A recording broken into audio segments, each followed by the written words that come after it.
So I'll be talking about startup funding, and I'll try to talk in simple terms. So I am Dr. Markhan. I'm a digital transformation expert and I run a software company. And when any company, especially startups, reach out to me, they sometimes talk about raising funds. However, usually they're not actually clear about the various funding stages. So I wanted to go over this in this video. So yes, a startup requires a lot more than just an exceptional idea or timing. It needs a lot of commitment, and most significantly could require a lot of funds. Of course, this is one of the most exciting and difficult times for a company when it is raising startup capital. Now let's talk about some of these startup fund stages. Number one is going to be the pre-seed funding. This is when you probably just have an idea. In many cases, you or your friends and family, they try to foot the majority of the money at this pre-seed funding phase. This will be your first exposure to asking for money in this whole process. Next comes the seed round.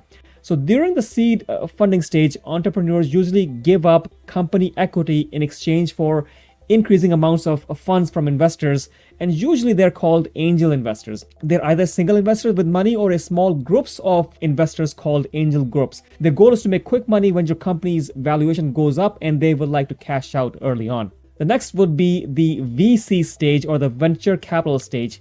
This is the first Series A funding stage, which begins when the venture capitalists start investing and you offer shares of your business to them.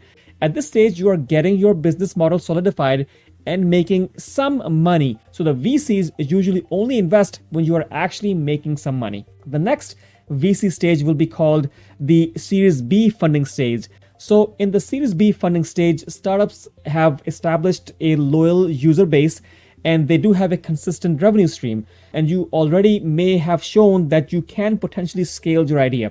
Now, investors can support you further in utilizing cutting-edge marketing strategies, boosting your market share, creating operational teams for things such as marketing or business development. So this is the Series B stage. Now, the Series C stage is given to businesses that are already, of course, growing and are frequently looking to expand internationally.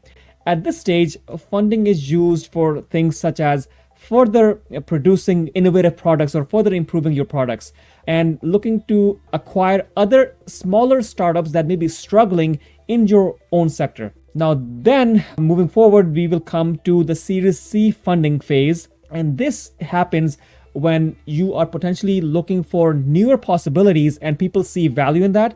Or it could be that you do have potential, but your performance has not been adequate and you need some cash inflow to get you on the right track. All right. So then we go to the next stage, and this is called the IPO, the initial public offering.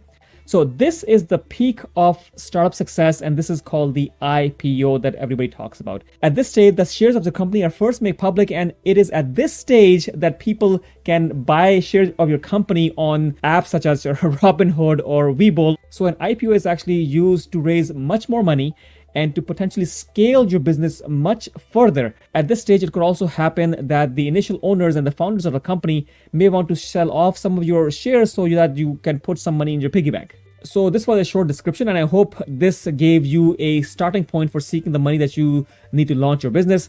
Go out right now and search for your investment. Of course, every founder, business leader must ultimately determine what is the best source of finance for the company. But if you want to avoid all of this, small business loans are a way for entrepreneurs to obtain funding if they don't want to involve outside investors. These loans usually allow you to maintain complete ownership of your business, but you must begin repaying these loans before you start accumulating a lot of interest payments. So they aren't the ideal choice for a startup with little cash flow unless you are sure that you will be cash flowing almost immediately. So keep that in mind. So of course, if you take the VC route, majority of investors, they look for startups with a huge upside potential, but funding comes with a catch, as we talked about. They often want a significant stake and ownership in your company, and they may also want to change some of your plans. Anyways, what stage of funding are you in right now? Let me know in the comments. Thank you so much.